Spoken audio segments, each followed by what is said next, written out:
que eu nunca imaginei que fosse chegar um dia que eu fosse exaltar José Serra por uma atitude, ainda mais a essa altura do campeonato, em que ele se coloca contra todo mundo do mesmo ambiente, no caso, a Casa Legislativa, o Senado Federal. Critiquei Serra muitas vezes ao longo da carreira, elogiei a nomenclatura que ele deu aos blogs petistas, que foram os blogs sujos, essa é uma alcunha de José Serra, os blogs que recebiam verba de publicidade federal, sem qualquer critério técnico definido, para disparar as narrativas petistas e para atacar jornalistas, inclusive eu, que estava numa das listas negras que esses blogs fizeram, de jornalistas independentes e outras pessoas aí do debate público. Então, o José Serra escreveu no Twitter o seguinte: hoje fui o único senador, foi ontem, né, a votar contra a PEC 16, aprovada em conjunto com a PEC 1 de 2022, apelidada de PEC Kamikaze. Por esse nome, já sabemos que se trata de uma bomba fiscal. Aliás, o nome foi dado pelo Paulo Guedes, tá? Só para registrar, depois ela ganhou um segundo apelido, que foi a PEC do desespero, por causa do desespero de Jair Bolsonaro com as pesquisas, querendo, portanto, liberar dinheiro para ver se abocanha votos. Então, continuo certo. Essa PEC viola a lei de responsabilidade fiscal e fura o teto de gastos. O pretexto foi defender quem mais precisa, mas isso deveria ser feito de outra forma. O governo enviaria projeto de lei e créditos extraordinários, sinalizando controle e governança. Na verdade, o pacote de bondades, entre aspas, é eleitoreiro, só vai até dezembro de 2022, ou seja, logo depois da eleição, e compromete o futuro das contas públicas. Além disso, a perda de credibilidade fiscal vai estimular inflação, juros mais elevados e reduzir os investimentos necessários para a geração de emprego e renda, que é a mais importante política de combate à pobreza de que dispomos. Esse foi o fio do Serra, obviamente é muito técnico. Ele traz ali, nas entrelinhas, toda uma engrenagem da máquina econômica, de toda a lógica econômica, que muitos dos cidadãos comuns brasileiros não entendem, e a população de baixa renda entende de uma maneira muito mais fácil um benefício que recebe. Não quer dizer que ela vai votar de acordo com o benefício, principalmente nessa circunstância bastante atípica, que é o ano de 2022, logo depois de pandemia, com essa polarização retórica entre Lula e Bolsonaro. Há desconfiança que pode não adiantar, mas os senadores queriam agradar essa faixa do eleitorado.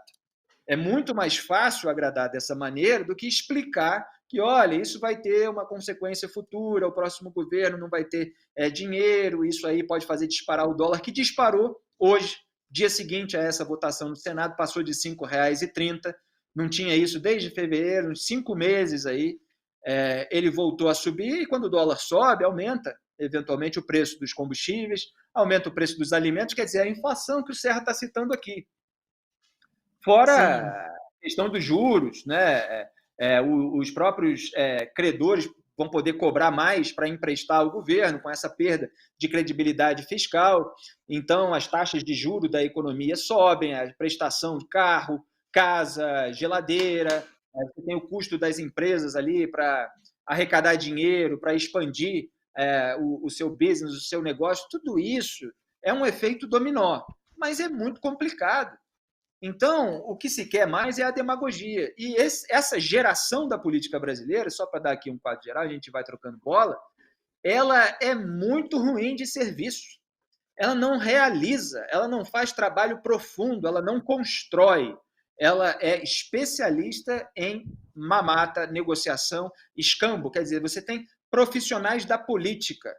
É uma coisa assim que fica presa no próprio cargo, mas não se tem a visão de país. É que não é um profissional da política no âmbito que deveria ser, que ele é um profissional em fazer boa política. Ele é um profissional em se manter no cargo.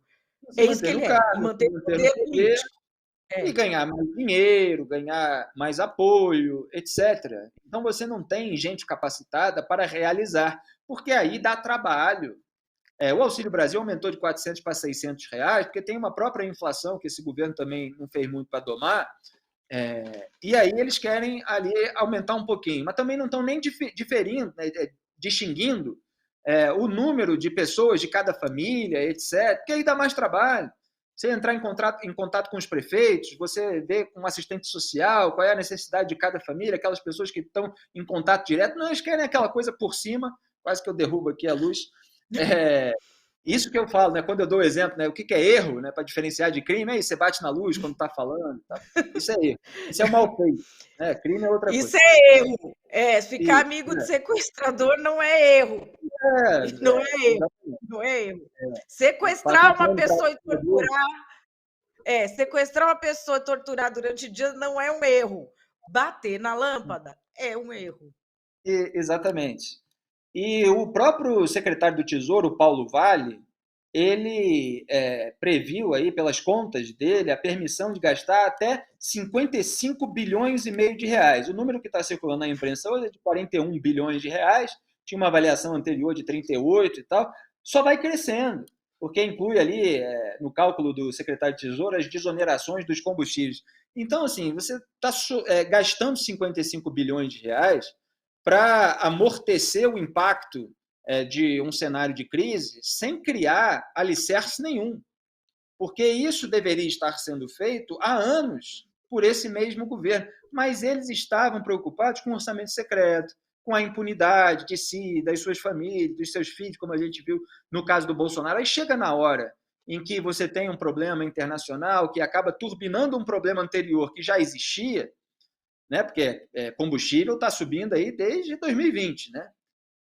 Aí eles fazem um puxadinho, uma gambiarra, usando essa faixa do eleitorado de baixa renda como escudo humano, fazendo chantagem para uma medida que tenta engambelar os pobres, essa é a verdade, durante o processo eleitoral. E lá na frente a gente vê.